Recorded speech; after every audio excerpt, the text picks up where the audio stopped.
Père, c'est bien sûr le titre de cet ouvrage. Son auteur, Moukaram Badarou, il a procédé vendredi au lancement officiel de cette œuvre de 122 pages.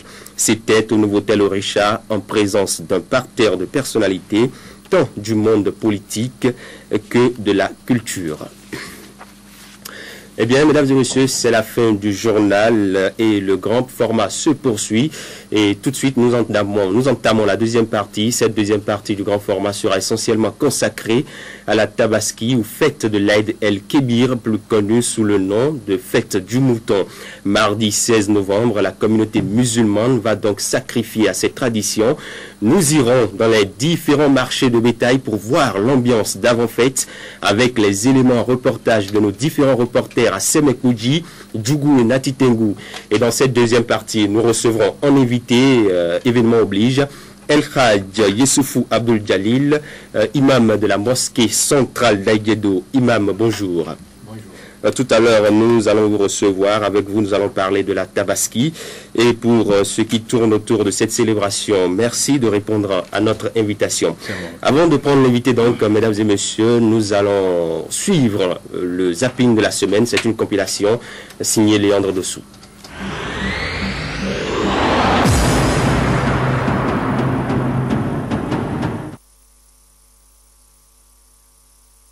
C'est moi qui avait cette âme. Donc, en faisant les fouilles, j'ai retrouvé l'âme et je l'ai pris. Et c'est comme ça que j'ai l'âme. La grosse actualité relaye par presque tous les journaux de ce matin la sortie de prison de Simon-Pierre Adovelandé, l'ancien coordonnateur du Millennium Challenge et Compte. Ce sont des institutions de financement de développement, des institutions internationales. Prenons ces institutions une à une pour que vous compreniez la gravité de la situation pour notre pays. Parce que les gens parlent de manière irresponsable, en confondant ce qu'ils peuvent gagner à court terme avec l'intérêt supérieur du pays. Je pense que la personne de Alao, non, Alao n'est pas une personne dans ce dossier. Hein. Alao est un outil, un instrument. Vous voyez, quand on a rendu la décision, c'est un compliment. Oui, tout à fait. Il faut le dire, tout à fait clairement. Quand vous voyez, chaque fois que ce dossier échappe, il revient sur les plateaux. Chez moi, il s'agit d'une affaire de culture et d'éducation. Je ne réponds pas à des choses ou à des propos dans la mesure où ceux qui les tiennent ne sont pas bien informés. Et je pense que par culture et par éducation, on doit respecter certaines personnes. Surtout lorsque on n'a même pas l'âge de ses enfants. Vous parlez en tant qu'avocat de l'État béninois. Je parle en tant que créancier de l'État béninois. Créancier de l'État béninois. C'est que vous allez me reprocher de vous comporter comme l'agent judiciaire du Trésor. Non, moi je suis créancier puisque l'État a pris des engagements à mon endroit. J'espère que les caméras peuvent aider à lire non à une LEPI qui exclut 35 000 porte-noviens. Le maire écrit ici que les personnes exclues du processus de réalisation de la LEPI, 96 897. On a publié, il y a des affiches géantes, il y a tout ça là. On a mis 35 000, là on met 96 000. Il faut qu'on stabilise les chiffres. Je ne sais pas, entre ces chiffres-là, les 35 000, les 70 000, les 96 000. C'est pas le politique qui parle ce matin, c'est le maire qui parle. Le maire de c'est le maire qui parle. Le premier citoyen de et je ne peux pas admettre que 96 000 personnes de ma ville ne soient pas recensées et que on soit là et à la trappe. Ça ne marchera pas. Lorsqu'un gouvernement n'a pas de méthode et de la logique dans les décisions qu'il prend, dans les actions qu'il mène, il fait les choses n'importe comment et à contresens. Je suis le président de la République, le président élu. Vous m'avez compris?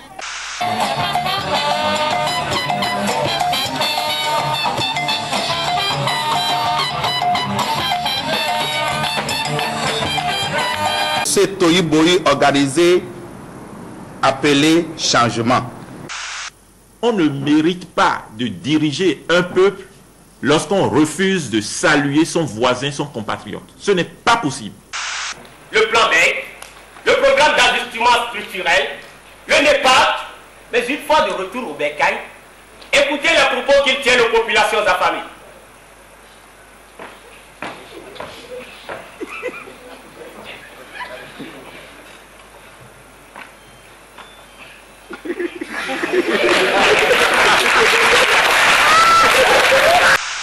Cette descente du chef de l'État au port de Cotonou fait suite à une situation de blocage de la rampe d'accès au navire Grande Atlantico. Ce navire bat pavillon depuis le vendredi 5 novembre au port de Cotonou et a vu ses activités de manutention de véhicules d'occasion bloquées faute de consensus entre les travailleurs de la Sobemap et Roro Terminal, une société qui a obtenu l'agrément depuis août 2009. Lorsque nous avons rencontré le ministre de tutelle, il nous a vraiment méprisés.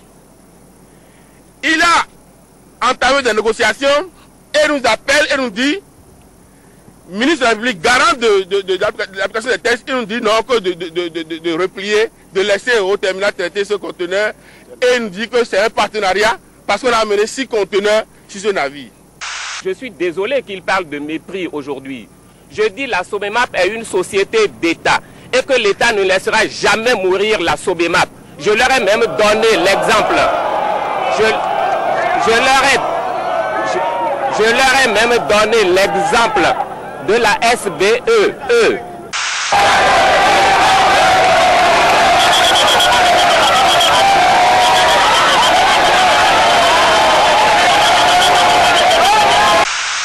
Elle est là à nouveau. La grève du personnel soignant des centres de santé publics.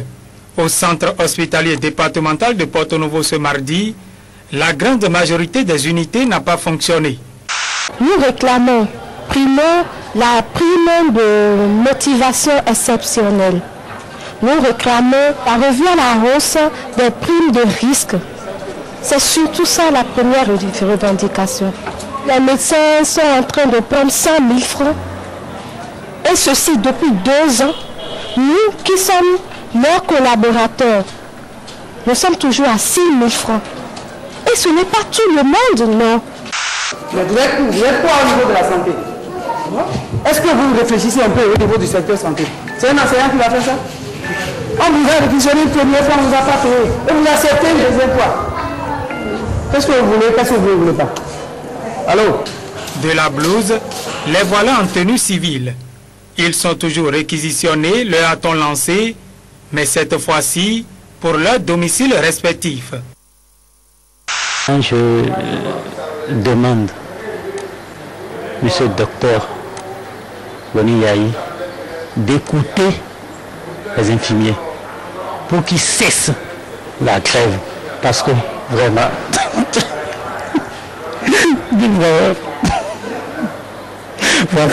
j'ai des ordonnances ici. Il y a des examens qu'on doit prescrire pour ma femme. Ils n'ont pas fait. Vraiment, désolé. La tension politique qui s'observe depuis un certain temps au Bénin ne laisse personne indifférent. Ces enfants sont très inquiets et sont venus l'exprimer au ministre de la Famille et de la Solidarité nationale. L'avenir du pays, c'est eux. Ils sont donc ici pour le rappeler au ministre et lui dire qu'ils ne veulent pas voir les acteurs politiques enflammer le Bénin et hypothéquer leur futur. Pourquoi mêle-t-on nos enfants aux affaires de grandes personnes? Pourquoi est-ce qu'on est capable de faire marcher des enfants pour soi-disant la paix? Il y a quelque chose de consternant, c'est-à-dire qu'on manipule jusqu'au pupille de la République. Il faut qu'on laisse les enfants en dehors de tout ça, que les enfants aillent à l'école, puisque leur place, c'est l'école.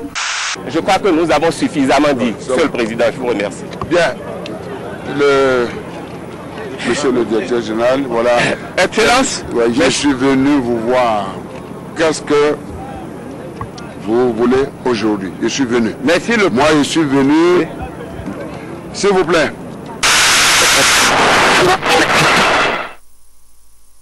La communauté musulmane s'apprête à fêter la Tabaski, la fête du mouton. La fièvre de l'événement monte de plus en plus au sein de la communauté musulmane. Cette année, la fête c'est pour le mardi 16 novembre.